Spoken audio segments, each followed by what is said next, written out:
Assalamualaikum warahmatullahi wabarakatuh.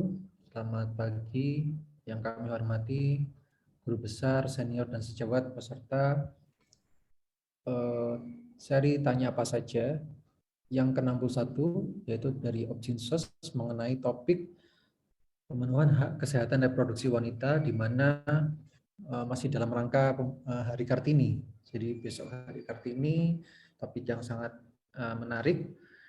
Hari ini akan ada dua narasumber, yaitu Dr. Budi Prasetyo dan Dr. Hanifah Erlin, serta moderator Dr. Muhammad Hud Suhargono, serta juga ada panelis dari Profesor Muhammad Dikman yang sangat concern terhadap isu ini, serta Dr. Maya Kurniawati dari Sidoarjo. Baik, pertama kali saya ucapkan selamat pagi kepada Ketua Departemen Dr. Brahmana Skandar sebagai konsultan, serta sekaligus kami mohon untuk dapat membuka acara. Silakan Dr. Brahmana. Assalamualaikum warahmatullahi wabarakatuh. Selamat pagi. Mohon maaf saya melalui handphone karena lagi trouble di sini. Yang terhormat Guru Besar Prof. Dikman, kemudian guru besar yang lain, para senior, sejawat semua, seluruh narasumber, seluruh panelis, dan seluruh panitia, dan yang terpenting, yang terhormat seluruh partisipan yang telah setia mengikuti acara setiap hari Rabu, Tanya Apa Saja. Nah, topik pada kali ini menyongsong Hari Kartini besok. Sangat menarik, justru dengan forum ini kita ingin mendapatkan masukan-masukan yang berharga dari semua sejawat. Bagaimana enaknya sama-sama kita ini PR-nya satu sebetulnya. Hanya satu PR-nya. Tetapi itu yang harus kita upayakan. Menurunkan angka kematian ibu. Itu bagaimana cara yang efektif dan efisien. Semua program sudah diluncurkan, semua aturan juga sudah lengkap, tetapi masih belum sesuai dengan harapan kita, laju penurunannya. Nah, ini enaknya bagaimana, nanti kita diskusikan di sini, ini pakar-pakarnya luar biasa, Dr. Hud malah melintang di dunia angka kematian ibu, Dr. Erlin, Dr. Pandu, Prof. Dikman, kemudian Dr. Maya juga nanti memberikan masukan. Mudah-mudahan setelah ini siapa tahu bisa ada ide yang cemerlang begitu ya. Kira-kira kalau dilaksanakan angka kematian ibu tahun depan langsung tinggal separuh. Jadi tinggal separuh aja kita sudah hebat.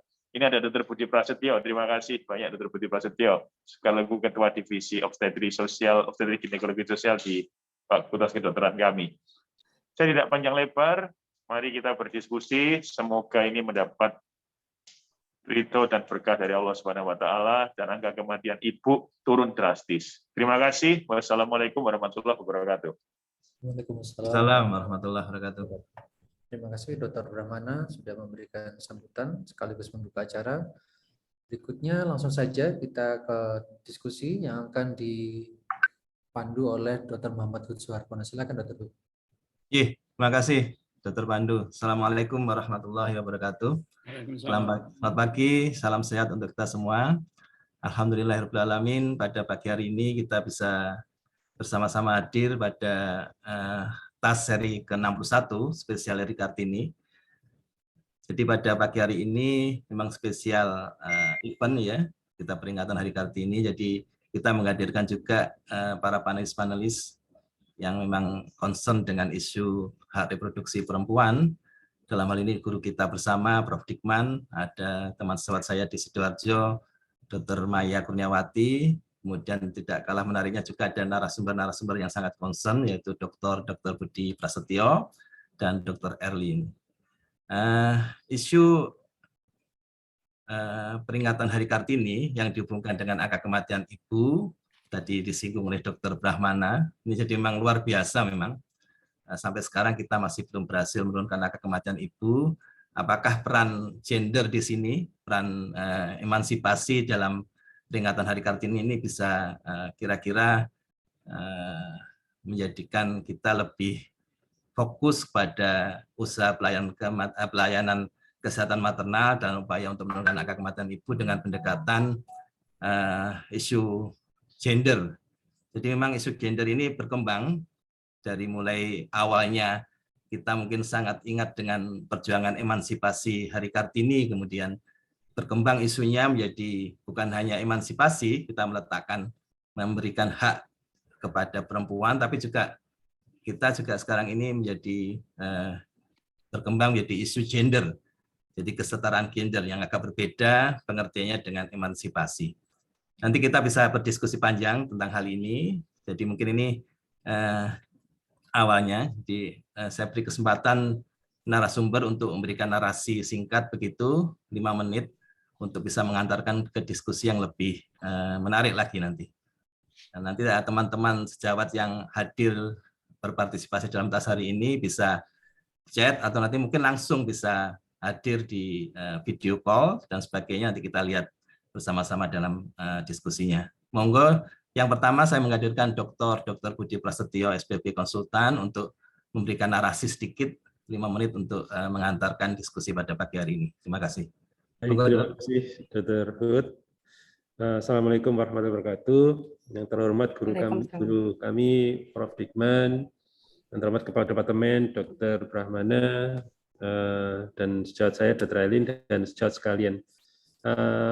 Memang hak kesehatan reproduksi ini memang isu yang sangat penting, di mana memang pada saat ini memang salah satu kita yang concern adalah bagaimana masih tingginya angka kematian ibu. Sebenarnya kalau kita lihat kesehatan reproduksi itu ada beberapa banyak bidang ya yang bisa kita kita cermati. Yang pertama memang kesejahteraan ibu anak. Jadi yang paling utama seperti ini. Kemudian isu kontrasepsi keluarga berencana ya, kemudian kesehatan remaja dan penyakit menular seksual HIV/AIDS dalam hati ini. Kemudian kesehatan usia lanjut atau menopause dan pelayanan terpadu kekerasan dalam rumah tangga. Dan kalau kesehatan kekerasan dalam rumah tangga, saya kira ini kemarin sudah ada bagaimana undang-undang tentang penghapusan kekerasan seksual ya. Jadi ini isu yang juga yang masih baru. Nah, kalau kita berbincang masalah ini semuanya, sebenarnya pemenuhan kalau kita tinjau dari sisi kita sebagai tenaga kesehatan, bagaimana concern kita. Kalau kita lihat pemerintah sebenarnya sudah membuat banyak program ya, mulai dari vaskes primer kita tahu ada poli kesehatan remaja.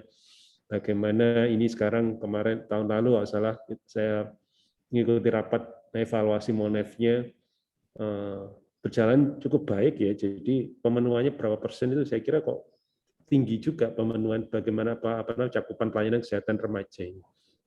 Dan kemudian kalau KIA pasti sudah jelas KB dan menopause ya, serviks, saya kira ini sudah banyak yang bisa kita sebagai tenaga kesehatan ini bisa membantu pemenuhan hak kesehatan reproduksi itu. Nah, terkait mengapa kok masih tingginya angka kematian ibu, bagaimana peningkatan cakupan KB. Nah, ini yang mungkin kita harus berdiskusi. Nah, karena ada beberapa pendapat dengan tingginya angka cakupan KB, harapannya yang memang keluarga lebih sejahtera, kemudian kematian ibu akan lebih turun. Tapi ada penelitian menarik juga, ternyata kematian ibu juga ada yang menganggap tidak ada hubungannya dengan cakupan KB, tapi lebih karena bagaimana pelayanan KIA. Baik secara risk approach, Jadi kita tahu kalau kita di Surabaya atau Jawa Timur kita memakai kartu skor Puji Rofiati atau emergency approach.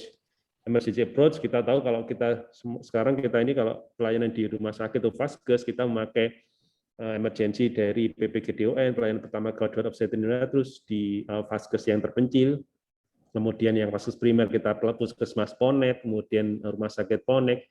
Nah ini yang emergency approach. Nah sehingga hal-hal ini yang mungkin kita sebagai tenaga kesehatan perlu kita tingkatkan cakupan. Mungkin menurut saya demikian. Atau mungkin Dr. ini akan ada tambahan. Ya, terima kasih Dr. Budi Pras untuk narasinya mengenai hubungan pelayanan maternal dengan isu gender dan sebagainya, jadi kesehatan reproduksi. Nanti mungkin bisa ditambah juga dengan diskusi-diskusi yang lain. Sekarang kita ke narasumber yang kedua, Dr. Erlin. Monggo Dok, nanti mungkin ada narasinya untuk pengantar diskusi. Silakan. Oke, terima kasih Dr. Hud. Yang terhormat guru dan senior saya sekalian, Prof. Dikman, Dr. Budi, Dr. Maya. Alhamdulillah kita semua dapat dalam kondisi sehat walafiat pagi ini untuk berdiskusi bersama mengenai pemenuhan hak reproduksi wanita. Jadi ini sebagai awal memang tadi sudah banyak dijelaskan Dr. Budi Prasetyo tentang kesehatan reproduksi wanita yang sangat erat kaitannya dengan kematian ibu. Jadi sebagai seorang wanita ini memang sangat spesifik ya, di mana ada kekhususan bahwa kebutuhan kesehatan yang spesifik sangat terkait dengan fungsi seksual dan reproduksinya. Di mana wanita ini memiliki sistem reproduksi yang cukup rumit, yang rentan untuk terjadi disfungsi dan penyakit, bahkan sejak sebelum alat reproduksi itu berfungsi secara maksimal, dan bahkan setelah alat reproduksi itu selesai berfungsi. Jadi ini luar biasa. Dan wanita selain dari sistem reproduksinya yang sangat spesifik ini, juga dapat mengalami gangguan kesehatan seperti yang dialami oleh laki-laki, begitu ya. Namun sebagai seorang wanita, karena wanita adalah wanita, kadang-kadang mereka dapat menjadi subjek dari penyakit yang berimbas pada kesehatan yang tidak hanya mempengaruhi fisik, namun juga mental dan sosial. Jadi seperti mutilasi organ reproduksi, sexual abuse, maupun domestic violence. Dan yang seperti selama ini tadi juga dikatakan bahwa secara tradisional kita mengadres masalah ini dalam suatu kemasan kesehatan ibu dan anak atau maternal and child health. Namun pada prosesnya, nah ini seringkali wanita itu dinilai sebagai sebuah sarana dan bukan tujuan akhir. Sehingga yang terjadi adalah wanita itu sebagai alat untuk mencapai tujuan dari reproduksi, mencapai bagaimana untuk menjamin kesehatan anak, bagaimana untuk mencapai fungsi fertilitasnya, namun dalam pelaksanaannya tidak memandang wanita sebagai suatu tujuan akhir, sebagai subjek, sebagai entiti yang penuh, bagaimana sisi hidupnya tidak hanya terkait dengan kehamilan, persalinan, dan juga fungsi fertilitas saja. Namun juga ada sisi-sisi lainnya yang pada akhirnya itu juga akan berpengaruh kepada semua layanan kesehatan yang kita berikan. Contohnya keluarga berencana, begitu ya. Keluarga berencana ini dalam praktiknya memang untuk memenuhi unmet need, kemudian keprihatinan yang terkait dengan fungsi keluarga berencana dan kontrasepsi yang belum berjalan dengan baik. Dan wanita itu, kontrasepsi sebenarnya ditujukan untuk bagaimana mengempower perempuan, wanita, bagaimana memberikan mereka untuk kemampuan lebih dalam memilih lebih banyak pilihan untuk bisa membantu menjaga kehidupan reproduksi mereka. Namun pada prakteknya ini gerakan keluarga berencana itu sebagian besar didorong oleh demografi, begitu ya, yang terkait pembuat kebijakan. Seringkali wanita itu menjadi objek dan bukan subjek. Beberapa menerapkan pilihan mereka akan membuat keputusan yang paling rasional untuk diri mereka sendiri. Bagaimana prinsip kontrasepsi tersebut dapat menjaga kesehatan reproduksinya, yang itu mungkin pada pelaksanaannya belum bisa berjalan dengan baik. Nah, bagaimana peranan kita sebagai seorang tenaga kesehatan yang terkadang kita berpikir bahwa untuk empowering reproductive health of women ini kayak sebagai satu wacana yang jauh dari jangkauan gitu. Nah, inilah yang harus kita luruskan, bagaimana peranan kita sebagai seorang tenaga kesehatan yang sangat dekat sekali dengan pelayanan kesehatan reproduksi wanita dalam kegiatan sehari-hari kita, itu dapat berperan dalam skop yang paling kecil sekalipun dalam upaya untuk memperbaiki kesehatan reproduksi wanita. Ya, mungkin itu dulu sebagai pendahuluan Dr. Hood. Untuk selanjutnya mungkin bisa lebih banyak didiskusi. Iya, menarik, Dr. Erlin. Jadi memang Dr. Erlin tadi memfokuskan poin pentingnya kepada bagaimana perempuan bukan hanya sekedar objek begitu ya, menjadi subjek dari secara keseluruhan fungsi reproduksi dan mungkin karena dia perempuan mempunyai tugas yang luar biasa begitu. Jadi bukan hanya dilihat sebagai sarana untuk melanggengkan keturunan kita misalnya, tapi juga mempunyai pilihan dan mempunyai empowerment pada keputusan untuk melakukan kegiatan-kegiatannya berdasarkan pilihannya. Ini yang menjadi hal yang menarik. Di isu-isu seperti itu muncul sekarang ini yang berkembang adalah gender responsiveness ya. Jadi memang bukan hanya kita memberikan pelayanan yang diberikan sama standar, tapi juga melihat isu gender itu sebagai bagian dari pemenuhan hak-hak reproduksi perempuan.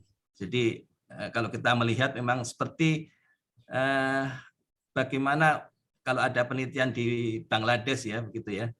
Ini mungkin di Indonesia belum ada, seperti bagaimana mereka merujuk itu yang menentukan itu bukan dirinya sendiri, hanya 8% yang dari pilihannya sendiri merujuk kemana pada pelayanan kesehatannya, tapi 88% suaminya, kemudian yang 28% ibu mertuanya, mother-in-law-nya.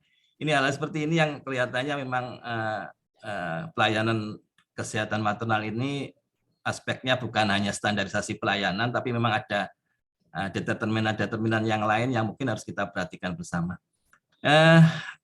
Di sini sudah hadir guru kita bersama, Prof. Dikman. Mungkin ada pandangan-pandangan beliaunya mengenai isu pelayanan maternal.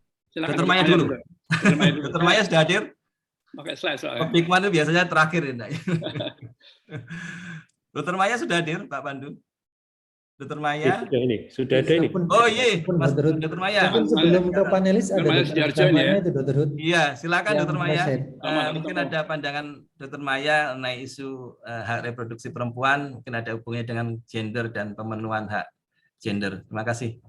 Ya, Assalamualaikum warahmatullahi wabarakatuh. Waalaikumsalam.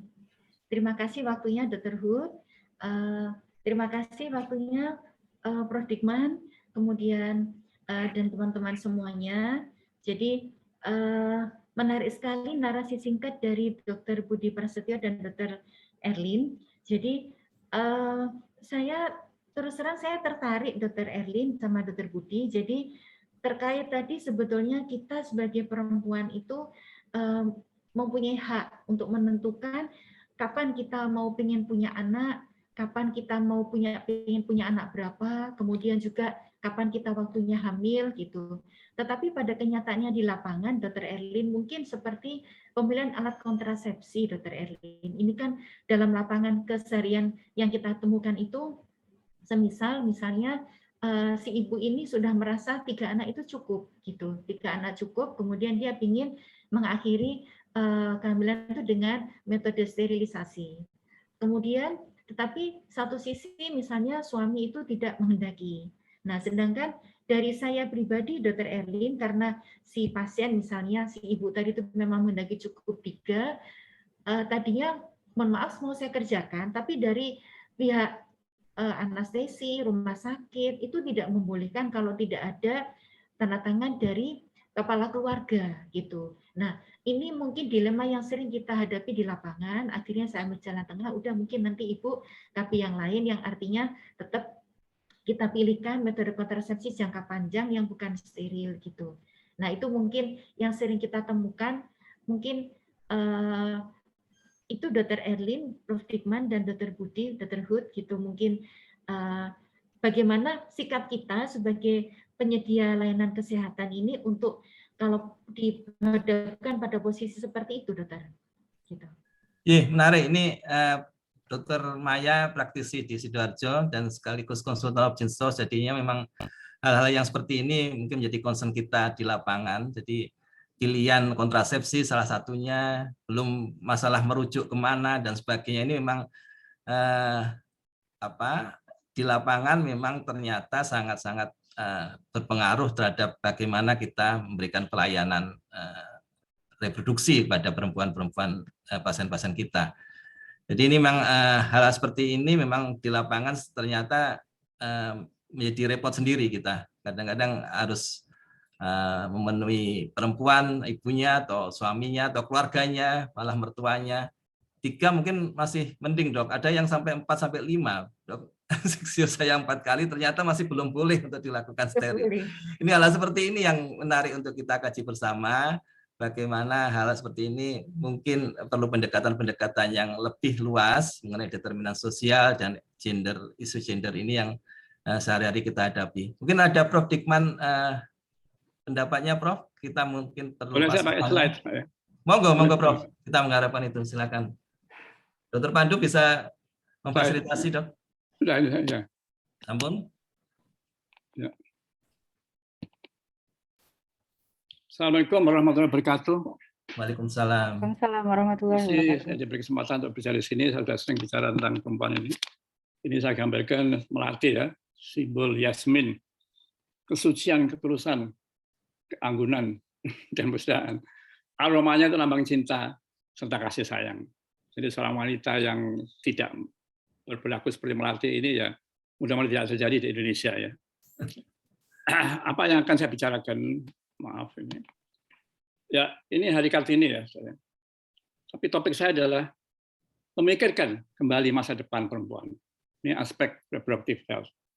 Tolong judul saya adalah bagaimana kita memikirkan kembali masa depan perempuan kita ini. Perempuan dunia lah, ya. Reproductive health dimulai di gambar ini. Tolong perhatikan gambar ini, ya, Pak Hood. Iya, Prof. Ya, nah, tak suruh nggak. Apa? Ya, tolong perhatikan. Siapa yang pernah menjalani ini? Pernah, Prof. Baik, kita lihat. Acara ini namanya panggih, ya, setelah akad nikah. Jadi saya tidak lagi menyebut mempelai pria, mempelai putri, tapi saya menyebut suami dan istri. Suami kaki telanjang menginjak telur putih bersih. Telur simbol ketertutupan, kesucian, dan juga harapan untuk anak. Ovum, ya, telur. Tapi kita lihat, suami berdiri tegak menginjak telur. Simbol apa? Pria sejati, gambaran mengambil kejantanan, derajat yang lebih tinggi, lebih superior. Ini yang mohon diperhatikan. Dia berhasil dengan kegagalan itu merebut mahkota perempuan yang termahal. Memecahkan telur itu berarti memecah virginitas. Istri yang mencuci kaki suami, wujud lebih rendah, bakti dan kesetiaan kepada suami. Perhatikan. Mohon diintrospeksi bagi mereka yang sudah mengerjakan ini. Saya menikahkan anak saya, tidak ada yang saya suruh jongkok begini, ya. Sembah pada suami yang disambut dengan ulang tangan untuk membantu istri berdiri. Semua kotak-kotak ini mempunyai arti filosofi. Sejak itu perempuan itu jadi milik suami. Jadi tadi disinggung-singgung, ya, dengan objek sampai subjek. Apa ini komoditi? Sampai di abad milenium ini masih dijumpai acara ini pada keluarga terpelajar, bahkan keluarga modern, termasuk keluarga dokter. Jadi menyerahkan anaknya di bawah dominasi laki-laki. Ya, kita mengerti ini ya. Dilanjutkan, ketika hamil si calon ibu berulang kali minta USG, ingin tahu gender bayinya, laki atau perempuan. Mengapa? Jauh-jauh saya bisa menyiapkan kebutuhan bayi saya, Dok. Kalau bayi saya perempuan, warna bajunya pink. Kalau laki, warna bajunya biru. Itu sudah kesusu sekali. Saben hari saya tidak mau, itu melanggar kode etik sebenarnya, laki perempuan. Ketika masuk kamar bersalin, langsung calon ibu diberi gelang pink. Karena si calon ibu adalah perempuan. Ketika bayinya lahir, perempuan diberi gelang pink juga. Ketika ibu kontol lebih kaya, diberi buku kaya warna pink. Bagi masyarakat dan ibu dikenal sebagai buku pink. Jadi kalau ada pasien dari rujukan dari PKI, mana buku pinknya? Jadi saya juga ikut-ikut bilang buku pink. Ya. Jadi wanita itu di stereotyping, di labelin ada warna pink. Apa sebenarnya warna pink itu? Ya, girly itu ya kewanitaan lah, feminisme, kekanak-kanakan ya. Cinta, kekanak-kanakan itu berarti gemesi ya. Jadi wanita itu kalau digemesi laki-laki ya stereotipnya begitu ya. Dapat diandalkan, romansa ya, lembut, kasih sayang dan harmoni. Ini simbol pink ya, itu dilabelkan pada wanita maupun perempuan. Biru membuat rasa aman. Kalau dia tadi sebagai pemimpin, orang yang dipimpin rasa aman ya. Percaya diri, dapat diandalkan, sabar, pengertian, selalu bersikap positif. Jadi biru itu dari mana sumber asalnya sudah dipecah. Ya. Laki itu biru ya, biru itu kegagahan. Ya, itu dimulai dari tadi itu, upacara panggil tadi itu. Ya, ini saya apa interpretasinya? Suami berdiri tegak, istri jongkok, bukan jongkok, jengkeng ya, seperti mau sujud. Suami berdiri, arogansi laki-laki. Ini mohon diartikan, dimengerti. Arogansi laki-laki pada perempuan, laki-laki dianggap lebih tinggi, karena laki memang dipatut ditinggikan. Ya, Ndoro Kakung dipanggil kalau di rumah. Ia pencari nafkah, tugasnya adalah tugas publik. Istri jongkok atau jengkeng ya bahasa Jawanya. Perempuan memang dianggap lebih inferior, hanya mengabdi dan melayani suami. Karena ia telah jadi milik suami. Anak jadi milik suami, apa buktinya? Nama anak di belakangnya ditulis nama ayah, tidak pernah nama istri. Ibu ada peran domestik. Ini berlanjut saya. Jelas tampak bahwa patriarki masih tetap dilestarikan. Dengan acara panggil tadi, itu kita mengabsahkan, mensahkan patriarki di keluarga kita sendiri. Ini kan hanya melestarikan budaya Jawa. Oke, tapi interpretasinya sangat mendalam, misalnya budaya patriarki. Interpretasinya, apakah masih pada zaman tadi gender ya? Saya orasi politik masih dalam bicara gender. Memang perempuan Indonesia sekarang sudah hebat, ya. Ada yang jadi menteri, 5 orang menteri, ada jadi DPR, masih 97 orang yang masih tidak sampai 30%. Ada yang jadi jenderal dengan 2 bintang udara. Angkatan darat lebih banyak yang jadi bintang ya.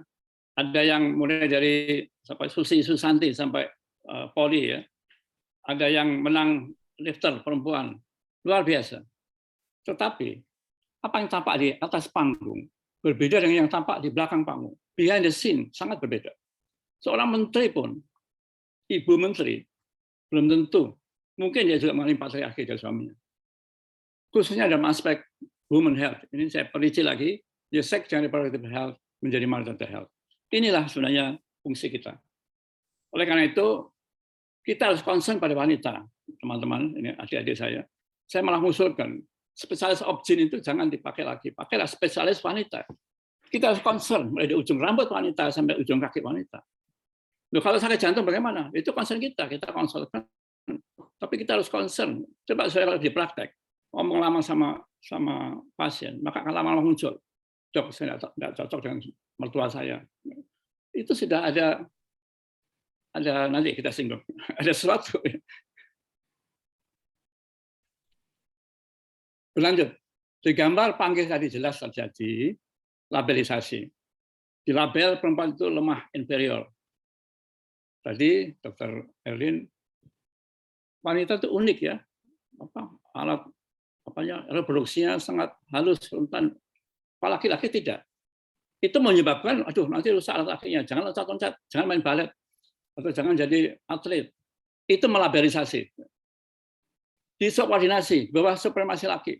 Oh, tidak pantas jadi pemimpin. Saya sangat bangga dengan Bu Fadilah ya, waktu ceramah di Erlangga waktu Menteri. Bukunya saya baca, Pak. Sudah waktunya wanita memimpin. Saya beri contoh. Beberapa minggu lalu, saya dikirimin dari KPS, daftar calon lurah ya, lurah.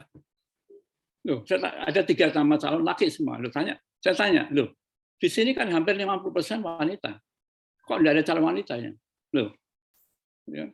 Saya memimpin 13 PPDS. 4 tok lakinya, 9 itu ada perempuan. Jadi PPDS yang calon dokter spesialis wanita pun masih tidak sadar bahwa wanita itu harus dihargai. Waktu saya protes, Dr. Erna bilang, Pak, sudah dipilih orangnya. Ya sudah. Saya pinggirkan ya, seolah tidak ada artinya ya. Kerjanya lebih berat dan lama, 24 jam tanpa dibayar, kerja domestik, lemah inferior ya. Jadi ini laberisasi ini yang menyebabkan salah sosial distrukturisasi. Pak Anda itu lemah, sudah tidak usah lah. Apalagi angkat besi, tidak mungkin. Nah, ini berlanjut pada kisah sedih cerita perempuan sepanjang masa. Ini saya pakai orasi saya pada PIT. Apa? Dia diordinasi, tereksploitasi, perbudakan. Kita lihat migran-migran itu akhirnya tadi perbudak, tertindas, dikotomi peran. Ini peran publik, ini peran domestik. Anda di domestik aja. Ketimpangan, ketidaksetaraan. Tadi nanti kita singgung. Kepentingan laki, ini saya juga laki ya. Saya juga laki ya. Mungkin tidak sadar saya juga akan melakukan seperti ini. Penguas laki, dikuasai laki, didominasi laki, pelengkap laki, misal up laki, misal up itu hanya memenuhi selera laki, termarginalisasi. Pasti kalian lakukan. Inilah perempuan Indonesia, perempuan di dunia. Apalagi di daerah-daerah yang pengungsi, daerah konflik, daerah bencana, luar biasa eksploitasi pada wanita. Kekerasan seksual, kekerasan fisik luar biasa, ada sama stres. Itu harus kita pertimbangkan. Berlanjut lagi cerita ini. Apa lanjutannya? Tindak kekerasan, penganiayaan, kelalaian, infeksi. Kalau wanita perempuan di suatu daerah di Afrika dibunuh. Mutilasi genitalia masih ada, itu sudah dilarang oleh WHO ya. Pelecehan seksual, perkosaan, rape, date rape ya, ini oleh pacarnya sendiri. Gang rape, ini kita baca di koran, seorang remaja umur 15 tahun diperkosa 6 orang remaja juga masih bawah umur. Marital rape, ya, istrinya yang menolak untuk melakukan hubungan sama istri dipaksa suaminya, itu adalah sabar ya, hukum. Hate rape, ya, diperkosa karena kebencian. Jadi tidak habis-habisnya cerita wanita itu. Ya. Kemarin saya baru lihat film di TVN ya, Korea, itu Silence ya. Kemudian ada institusi untuk menerima orang-orang tunarungu ya, bisa tulis Silence. Banyak itu ternyata dilecehkan oleh kepala sekolahnya, dilecehkan oleh kepala sekolahnya, dan sang gurunya. Bagus sekali. Silence ya, tidak bisa mau teriak, silence, tidak dengar. Bagus sekali film itu. Seperti kasusnya Hari itu yang memperkosa beberapa orang itu, harusnya dihukum mati, setuju saya. Berlanjut, kisah sedih cerita perempuan sepanjang masa. Ini saya di Mosul ya, tolong saya tidak tahu persis. Perempuan meninggal karena persalinan di Indonesia masih 35 ya, tapi saya tidak tahu persisnya berapa. Perempuan melakukan aborsi legal berapa? Saya kira ratusan. Satu dari berapa orang aborsi legal itu meninggal? Berapa orang per tahun pasien baru penyakit kelamin seksual? Berapa di antara 10 perempuan tertular penyakit kelamin seksual? Jadi ini cerita yang tidak habis-habisnya, Pak. Ini tidak habis-habisnya, katakan sepanjang masa. Ada lagi yang tidak salah. Ini saya ambil dari pikiran saya tahu. Saya tidak angkanya tidak tahu. Tolong diisi, saya tidak tahu ini. Kira-kira inilah ceritanya ya. Tapi saya tahu angkanya itu. Bagaimana sikap perempuan dalam situasi ini? Saya tanya lagi ini. Sikap perempuan dalam sikap ini bagaimana? Dia sendiri yang tadi dikatakan tidak mau jadi objek. Harusnya subjek, atau ini tadi. Tapi dia jadi objek. Sikap pertama apa? Dia terima. Ya, aku tugas saya masak, manak masak. Saya terima tugas publik. Kelompok 2. Ini imajiner ya, saya kalah. Terima juga. Ya juga saya memang dapur sumur kasur. Dari dapur masak sehari penuh, kemudian cuci baju, mandi, langsung masuk kamar di kasur. Menerima lagi, olah-olah umbah-umbah ya, mengkuram rumah ya.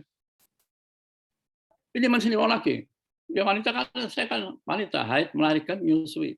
Menerima konco wingking. Ini yang banyak kita temui.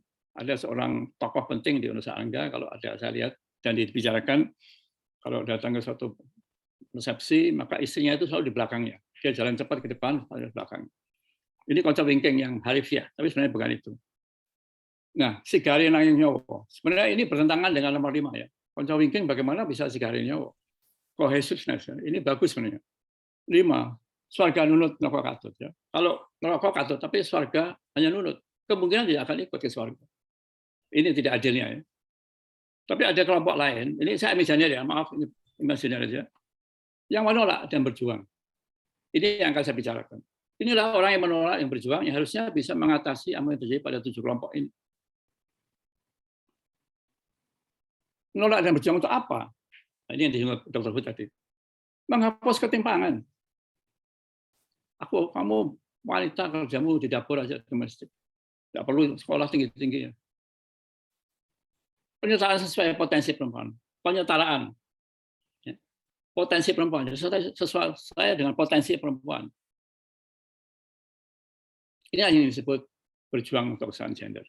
Saya tidak akan bahas ini karena sudah saya bahas panjang lebar di di waktu saya bukunya cukup tebal, mau dibaca itu.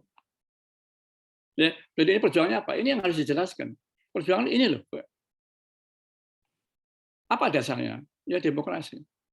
Memperjuangkan pembebasan dalam rangka meningkatkan martabat perempuan, itu berarti meningkatkan martabat manusia. Oh, itu anak kita kok perempuan, kan juga anak kita, ibu kita, kakak kita. Ini yang kita harus dukung, Pak, perjuangan ini. Jadi panggil sebagai kelestarian budaya boleh ya, tapi tidak dimaknai dalam arti yang filosofis tadi. Dalam perjuangan ini timbullah atau lahirlah pemikiran, paham, pandangan, atau ideologi, saya nggak ngerti ya. Gerakan feminisme. Saya tidak bicara feminisme itu, feminisme banyak ya, ada garis lurus, ada garis bengkok dan sebagainya. Tapi dalam presentasi pada abortus saya menyinggung ini. Upaya pembebasan dari berbagai ketimpangan perempuan, tapi terlalu ekstrem, ada yang ekstrem dalam segala aspek kehidupannya. Lebih luas emansipasi tadi disinggung Dr. Hood ya, atau women liberation. Saya tidak menyinggung feminisme. Nanti waktu bicara abortus saya menyinggung ini.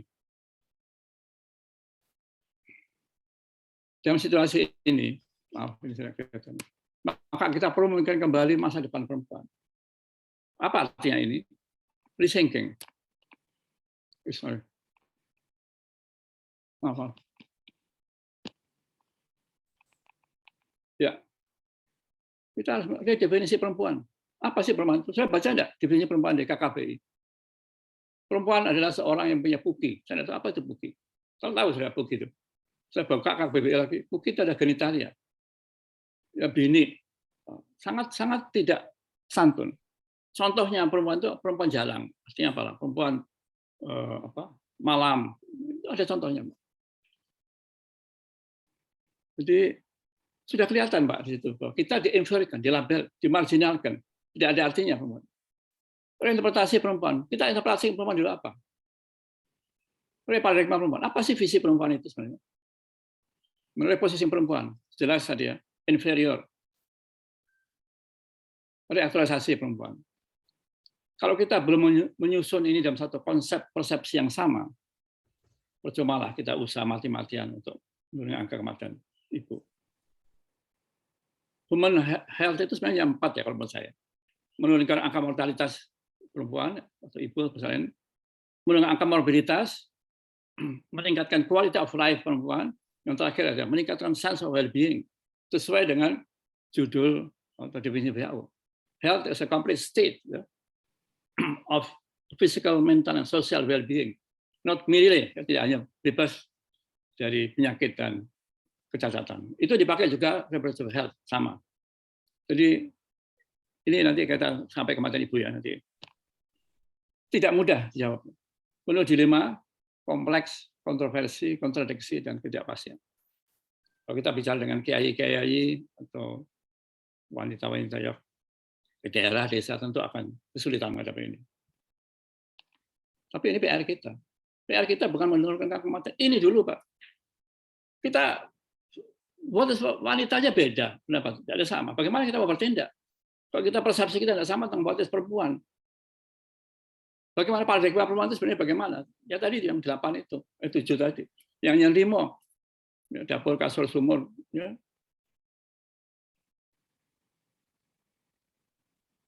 Apa harapan ini? Ini saya dari Maslow, nanti kita mau tambahnya. Apa sih keinginan mereka itu sebenarnya? Kalau kita mikir masa depan. Hidup yang lebih baik.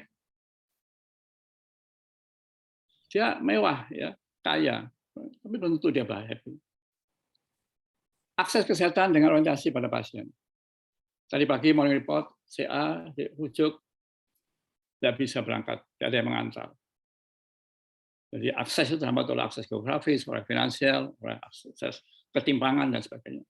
Ya. Coba lihat BPJS, itu dibagi 2, pasien perempuan, pasien laki. Pasien perempuan dikasih obat penyakitnya apa? Dikasih alokasi dana yang lebih kecil. Pemberian pendidikan yang lebih baik untuk anak-anaknya. Ini ada safety needs. Ya. Apakah besok anak saya bisa sekolah? Ya. Atau basic needs ya. Apakah kalau saya tinggal kerja anak saya ada selamat di rumah saya jaga? Maka dibawalah anaknya ke rumah sakit untuk ikut kerja istrinya, ibunya. Kesempatan baru dalam hidupnya, kesempatan belajar. ART saya itu masih buta huruf, Pak. Disuruh tanda tangan waktu vaksinasi aja garis gitu. Kapan dia bisa kesempatan belajar? Kalau harus kerja jadi buruh tani. Punya hak memilih jalan hidupnya sendiri. Ini saya sentil ya tadi Dr. Erwin, saya apresiasi sudah kata-kata memilih. Itu kata-kata strategis yang saya pakai nanti. Saya sangat mendukung Dr. Erwin sudah ngeh ya, sudah mendusin bahwa wanita itu perlu pilihan-pilihan. Berarti menyangkut kehidupan kesehatan reproduksi perempuan. Jadi cerita tadi akhirnya bermuara di sini. Ini perempuan tidak banyak berartinya bila tidak memberdayakan hak kesehatan reproduksinya. ICPD 1994 ya, itu ada sama CEDAW ya, itu ada 9 ya, terutama di depannya adalah keluarga berencana. Ya, nanti kita ke sana. Tolong ini ya Pak, bisakah kita kalau hidupnya lebih baik, belum baik bagaimana dia mau kontrol ke BKI, ya, uangnya lebih baik untuk anaknya ya, untuk jajanan anaknya sekolah dan sebagainya. Jadi ini kita tidak bisa hitam putih, wah, ya. Mohon Ibu ya. Mohon maaf, Prof. Ya. Mengingatkan mungkin 5 menit lagi ya, Prof ya. Iya, ada beberapa pertanyaan. Ya, ini meningkatkan pilihan perempuan dari pilihan ya. Saya sebut sedikit. Ngambil lapangan langkah penting bila memberikan kebebasan milih ini hidupnya ya. Saya karena ini agak filosofis ya. Ini hak diri teman-teman ada paling fundamental hak asasi manusia. Nanti saya singgung apa hak asasi manusia itu di. Nah, ini hulunya. Jadi tadi yang panjang itu maaf ya, tapi ini saya bicarakan. Saya ada forum lain adalah untuk merencanakan keluarga. Dan keluarga itu bukan teknis family planning, tapi bukan to plan the size family, tapi juga to plan the quality of family, plan the future of family. Itu hak asasi manusia. Jangan terpenting ya, memanage hidupnya. Jadi keluarga berencana itu bukan arti sempit ya, bukan kontrasepsi. Tadi singgung kontrasepsi, bukan itu maksudnya. Planning itu ada planning meningkat quality of life, meningkatkan the future of the son and the daughter ya. Nah ini pilihannya. Pilihan adalah martabat manusia yang paling esensial. Tanpa pilihan dan kesempatan, perempuan tidak punya harapan dan masa depan. Pilihan itu kalau orang tidak punya pilihan seperti di penjara, tapi tidak di penjara, dia dihukum sebenarnya. Ya, ini saya sedikit gambarkan. Lihat wajahnya. Ibu Kartini wajahnya sangat monoton ya, sangat tidak punya warna, tidak punya sorot ya. Biar kita menderita. Bapaknya sudah tua begini, suaminya dirangkul dari kayasa kaku. Ya. Dia sekolah LS ya sampai beberapa tahun. LS European Slavic School itu sekolah orang bangsawan Belanda. Tahun mulai sepinggir. 12 November diminta kawin, saya kata diminta kawin ya, bukan kawin, diminta kawin, artinya dipaksa kawin. Padahal suaminya sudah punya istri, dia ada suaminya sudah loyo. 13 September lahir putra pertama, 4 hari postpartum wafat umur 20 tahun. Ada yang mengatakan 1 hari, ada yang mengatakan perdarahan, tapi yang banyak sering saya baca itu adalah karena eklamasi, postpartum eklamasi. Inilah kisah sedih perempuan sepanjang masa yang aktualitas. Jadi contoh yang aktual. Wah, Ibu kita Kartini, putri yang mulia, sungguh besar cita-citanya bagi Indonesia. Terima kasih, Luhut. Iya, luar biasa, Prof. Memberikan insight bagi kita semua. Hal-hal penting jadi fokus dari perhatian kita memang empowerment ya, Prof. Ya. Jadi memberikan empowering kepada perempuan-perempuan Indonesia maupun global begitu mengenai bagaimana peran mereka dan sebagainya, ini menjadi hal yang penting. Saya ingat dari kuliahnya Prof. Fatala waktu itu, jadi prescription terutama untuk seorang perempuan itu bukan pelayanan maternal yang baik dan sebagainya, tapi lebih pada empowerment sebenarnya. Dan itu tidak ada kontraindikasi, tidak ada side effect, berapapun yang kita berikan empowerment kepada seorang perempuan. Ini menjadi hal yang menarik. Jadi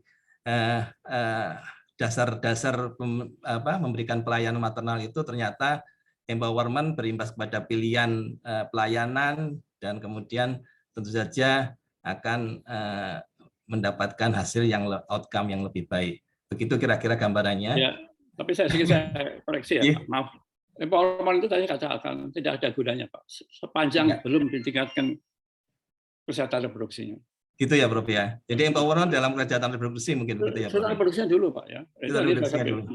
Jadi mendapatkan hak reproduksinya sesuai dengan potensi ya. Selama masih tadi ketimpangan masih ada gender itu ya, kesetaraan gender ya impossible. Tapi Pak PKK ada 13 berapa itu fungsi PKK. Betul, Prof. Jadi menarik sekali misalnya kita kalau dari beberapa kajian misalnya ada pasien 10 orang di tempat praktek kita untuk gender responsiveness, berapa pasien yang anemi, ternyata yang anemi lebih banyak perempuannya dibandingkan laki-lakinya. Yeah. Kemudian ada beberapa temuan yang menarik, misalnya pasien TB. Pasien TB itu yang terbanyak adalah pasien TB pria. Tapi ternyata yang meninggal yang lebih banyak pasien TB perempuan, bukan yang prianya. Jadi memang ada beberapa hal yang pelayanan kesehatan ini yang belum berbasis gender. Jadi kita belum gender responsiveness. Jadi memang beberapa hal memang isu gender ini, kesetaraan gender dan sebagainya menjadi hal yang menarik untuk kita bahas selanjutnya. Saya lanjutkan dengan diskusi, Prof. Nyun sewu. Ini ada pertanyaan menarik.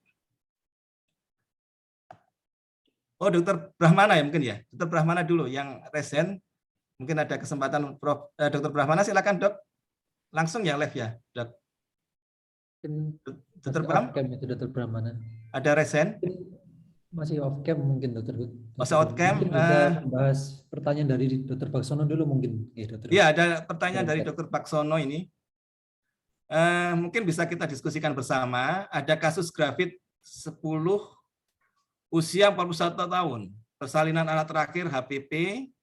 Kemudian 4 tahun KB implan, saat ini hamil 6-7 minggu, ingin IH dan steril. Ini banyak sekali didapatkan di lapangan. Bagaimana SPOG bersikap terhadap reproduksi terkait unintended pregnancy, mungkin abortion, safe abortion dan sebagainya. Dulu ada poli KP2, sekarang tidak ada. Isu safe abortion ini menjadi alternatif dan sebagainya. Mungkin Dr. Budi Pras mungkin ada masukan, Dok, untuk kasus seperti ini.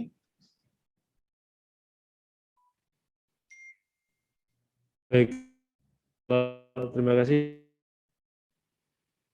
Kalau dari saya pendapat pribadi, karena sudah hamil ya, satu ya kita harus mengingat bahwa kita juga ada undang-undang kesehatan. Undang-undang kesehatan ini yang boleh melakukan aborsi bila ada indikasi. Indikasinya satu mengancamnya ibu, yang kedua adalah korban perkosaan atau anaknya cacat berat.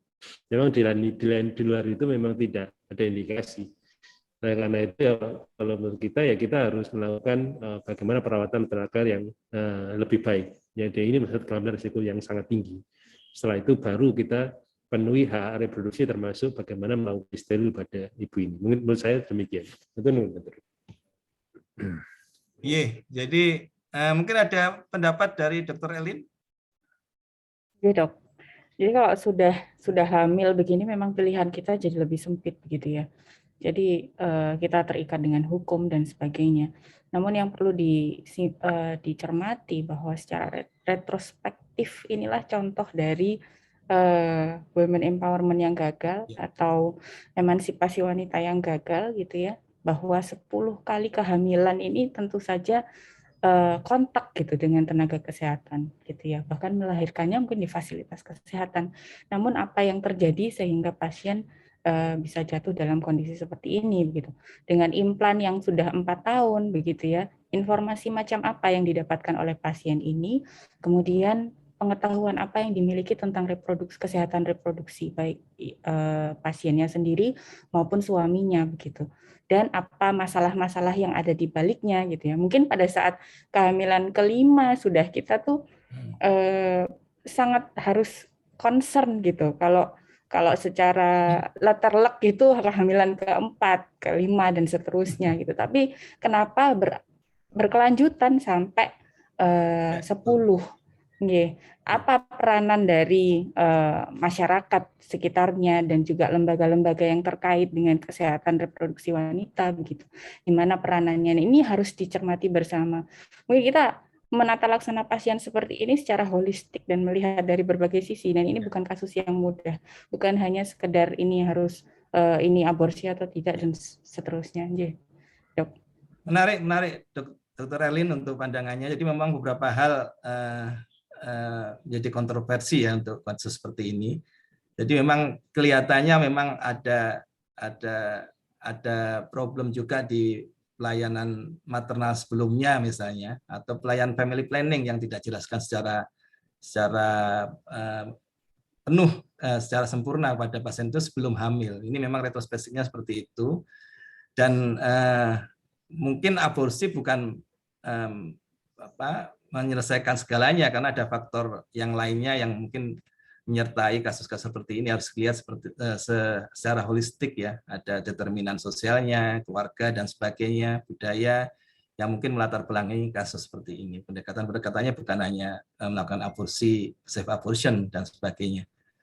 Mungkin Prof. Dikman ada pandangan Prof untuk kasus seperti ini, Prof? Dokter Maya tadi dulu pendapatnya bagaimana? Dokter Maya masih mengikuti, Dokter. Monggo, mungkin ada pendapat, Dok. Ini bebas saja kita berpendapat. Monggo. Atau dari peserta yang mungkin ada pendapatnya. Ada, Dok. Monggo, Dokter Maya, silakan.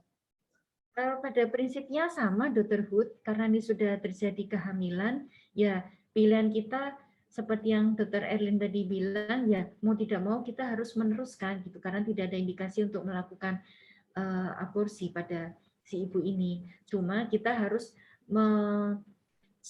menekankan jadi bahwa pada ibu ini harus benar-benar kontrol di fasilitas kesehatan yang berkualitas gitu. Jadi bukan hanya takutnya nanti setelah melahirkan lepas lagi tidak langsung dilakukan sterilisasi gitu. Gitu Dr. Hood. Iya, menarik ini. Ada pendapat Prof? Mungkin menambah insight kita ngomong dari sisi mana ya? Kita rule driven dikatakan Dokter Budi tadi bahwa rules-nya begini harus ikut gitu. Hitam putih ya dokter. Dokter tidak kalkulatif loh Pak, tapi intuitif ya. Nah, atau vision driven ya. Itu dokternya ya. Dari anaknya, pengalaman saya itu sudah timbul rasa seorang ibu. Ya.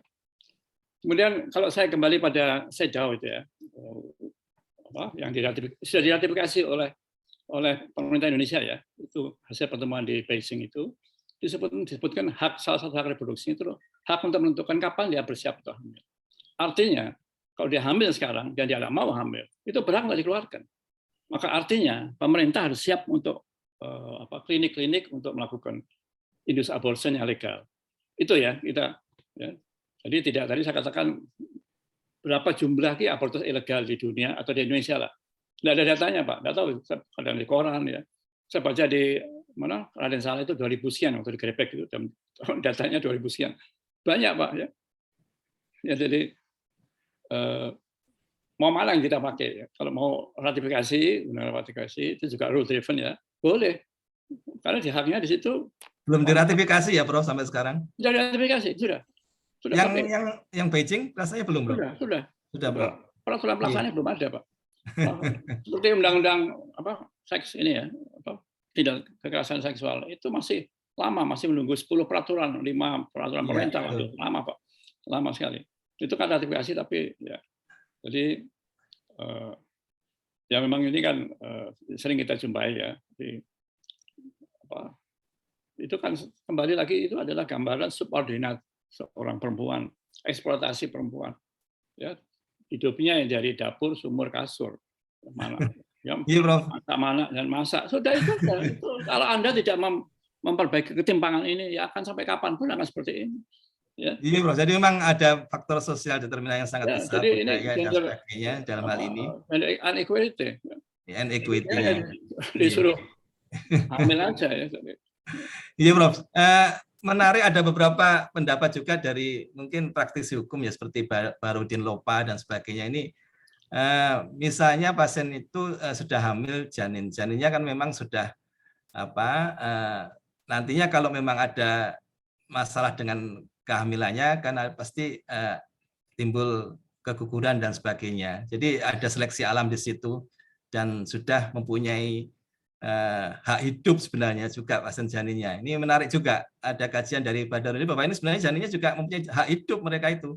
Jadi kalau mengakhiri kehamilan juga ada kontroversi di sini.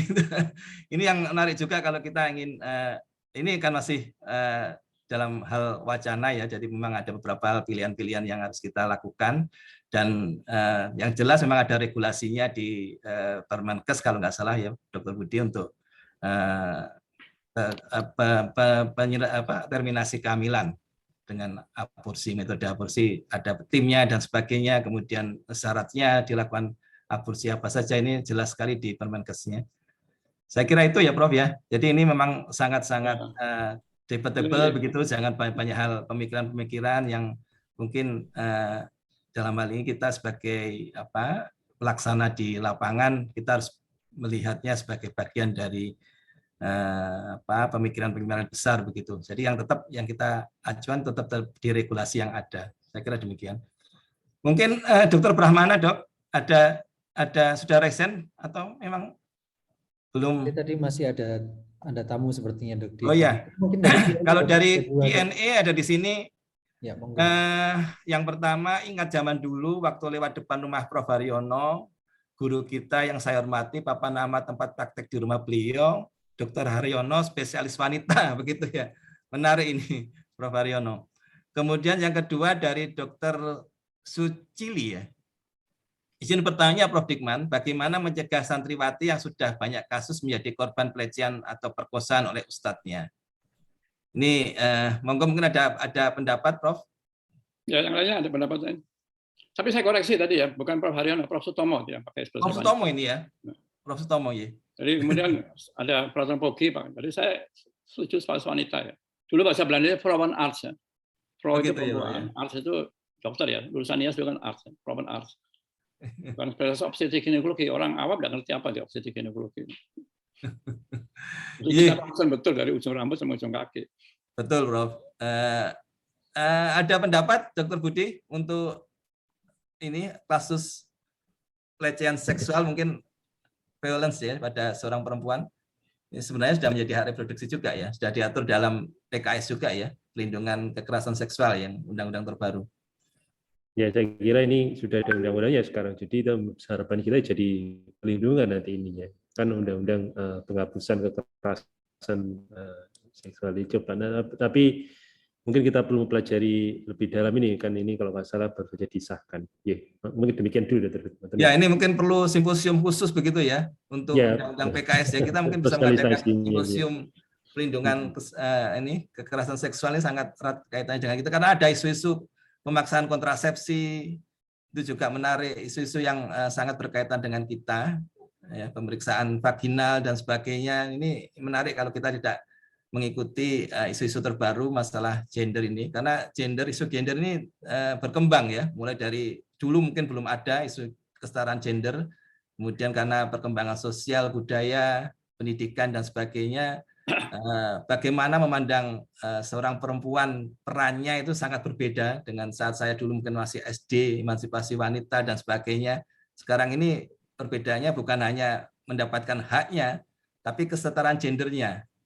Ini kalau saya mungkin ada beberapa cerita mengenai revolusi Prancis misalnya, mereka menuntut emansipasi. Setelah emansipasi, revolusi wanitanya muncul di sana, sudah mendapatkan haknya, ternyata gaji mereka juga akhirnya jauh berbeda dengan gaji yang seorang laki-laki. Ini dan kemudian berkembang menjadi isu kesetaraan gender, gender responsiveness dan sebagainya, ini menjadi sangat berkembang pada dekade-dekade terakhir ini. Saya kira demikian. Ada pertanyaan yang lain mungkin? Ya, sedikit tentang santri tadi ya. Ya, oh ya, Prof. Itu saya juga heran ya. Itu kan di arena Muslim ya. Kenapa kok laki perempuan dicampur? Ya, gurunya laki, perempuan. Kenapa kok tidak kalau perempuan ya gurunya perempuan? Ya. Termasuk di mana? Di Universitas ya. Kenapa kok fakultas kan ada guru yang mengajarkan mahasiswanya yang bimbing deskripsi. Kenapa harus tempat tertutup? Buka atau cari guru yang wanita sama wanita, atau orang itu masih tidak gender sensitif, masih mengeksploitasi peran wanita itu dianggap sebagai pemas laki-laki, measure up laki-laki, jadi dia manfaatkan itu dan dia mempunyai power, Pak ya. Jadi ini yang namanya abuse of power. Oleh karena itu kalau power come to human relationship, then ethics must follow. Kalau power masuk ke dalam hubungan masyarakat, etik masuk. Jadi dia punya power. Kamu kalau tidak nurut saya, tidak saya luluskan. Nanti saya beri biji jelek. Itu yang terjadi pada anak-anak. Ya, jadi ini abuse of power ya. Jadi kita harus mencegah. Etiklah masuk situ. Dokter kan juga begitu. Ada knowledge power. Saya yang paling tahu. Bu, ini harus dioperasi. Ibu melahirkan milih mana? Seksual apa seksual? Waduh. Seksual ya. Bagaimana? Ya Bu, ini dokternya punya knowledge power, punya power knowledge. Tapi pasien tidak punya. Ya sudah terserah dokter aja. Tapi etik keliru, Pak. Ya, pada justice itu harus saja pada itu. Nah ini, makanya saya heran kenapa kok ada guru laki dicampur murid-murid perempuan. Ya. Apalagi pandangannya bahwa wanita itu adalah subordinate yang termarginal dan bisa dieksplorasi. Itu saya heran sekali.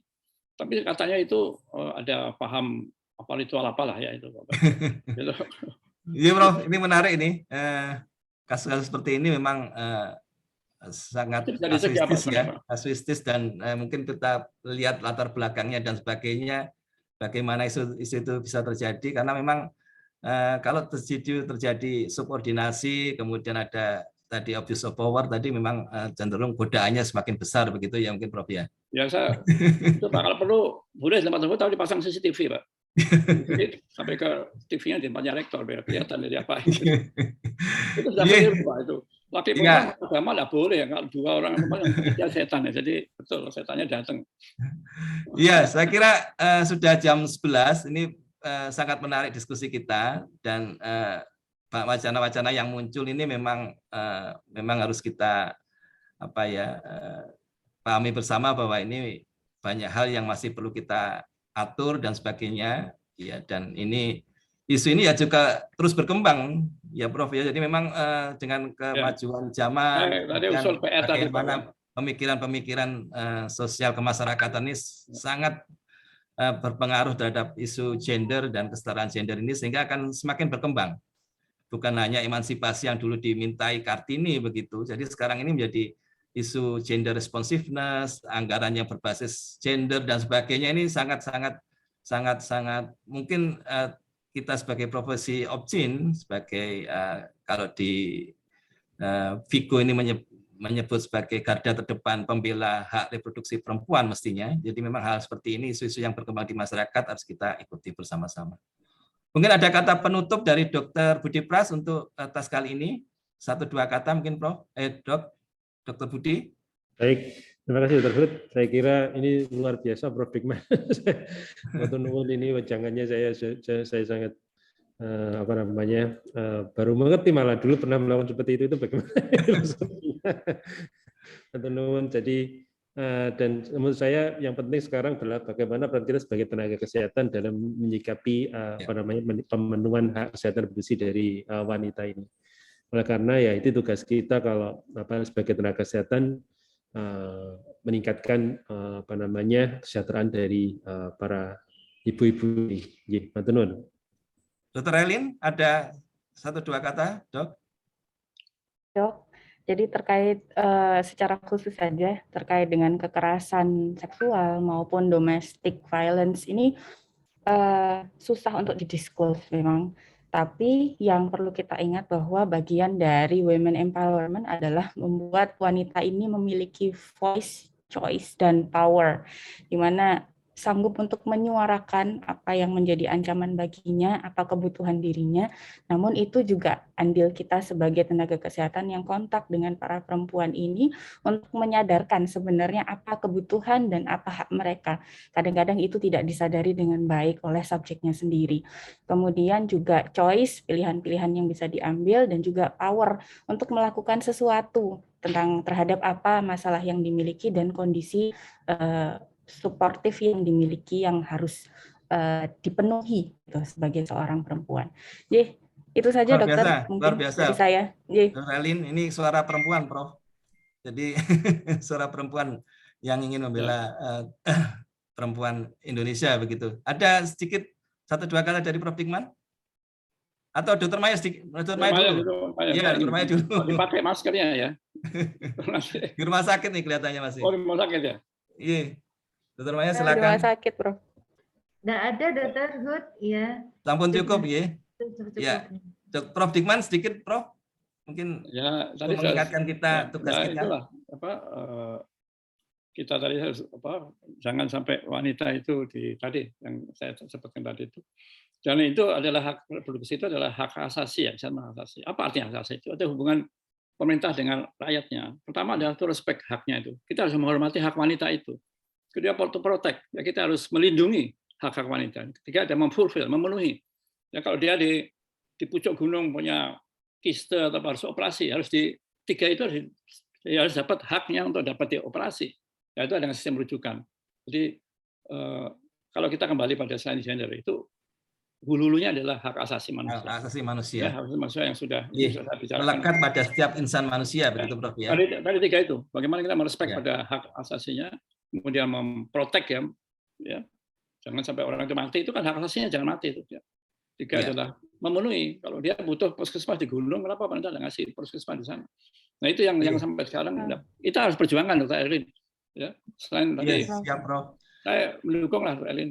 Sudah waktunya perempuan memimpin ya. Jangan selalu lurah aja dipilih laki ya, bagaimana? Bupati. Matur nuwun, Prof Dikman. Ya, luar biasa. Ya, Bro. Jadi memang sebagai profesi Opjin rasanya memang hal sedemikian ini insight bahwa kita isu gender ini menjadi hal penting juga dalam kita memberikan pelayanan, kemudian kita respon terhadap isu gender. Karena betapapun pasien-pasien kita ini spesifik perempuan dan yang melingkupi perempuan itu bukan hanya kita berusaha memenuhi kebutuhan kesehatannya, tapi memang ada beberapa hal yang mengitari begitu melingkupi determinan-determinan yang menyebabkan perempuan itu datang ke kita meminta pertolongan. Begitu ya intinya mungkin ya Prof. Jadi kita menghormati mereka sebagai insan yang bebas, mempunyai hak bersuara, hak memilih, dan mempunyai hak untuk mendapatkan informasi sebaik-baiknya. Saya kira demikian percakapan kita, diskusi kita pada tas kali ini luar biasa, menarik. Terima kasih atas masukannya Prof, kemudian teman sejawat Dr. Budi, Dr. Erlin, Dr. Maya menyempatkan waktunya pada pagi hari ini, spesial event untuk Hari Kartini, sangat memberikan insight pada kita. Prof. Dikman, matur nuwun, ini luar biasa semangatnya. Rasanya Dr. Budi, saya ini lahir ke dunia juga atas bantuan Prof. Dikman ini, jelas sekali. Betul. Bapak saya ini. Matur nuwun, Prof. Diingatkan. Saya kembalikan ke Dr. Pandu untuk menutup acara. Terima kasih. Billahi taufiq wal hidayah. Assalamualaikum warahmatullahi wabarakatuh. Waalaikumsalam warahmatullahi wabarakatuh. Dr. Hood sebagai moderator, tas kali ini sangat menarik karena biasanya kita membahas mengenai klinis, sekali-sekali kita membahas isu yang lebih genting lagi gitu ya, isu kesehatan reproduksi wanita. Jadi tadi sudah banyak pendapat ataupun buah pikiran dari narasumber, kemudian dari panelis, juga moderator, banyak wajangan dari Prodikman. Kita tentunya sebagai SPOG sangat erat kaitannya dengan isu kesehatan reproduksi wanita ini. Dari kami, panitia undur diri, mohon maaf atas segala kekurangan. Terima kasih atas perhatiannya. Kami tunggu kehadiran sejawat di tas episode berikutnya. Salam sehat. Assalamualaikum warahmatullahi wabarakatuh. Matur nuwun Prof. Dikman. Matur nuwun Prof. Dr. Maya, matur nuwun. Maya, terima kasih. Berlin, Dr. Budi. Saya Liv. Matur nuwun Dr. Hud. Berlin, luar biasa. Liv ya.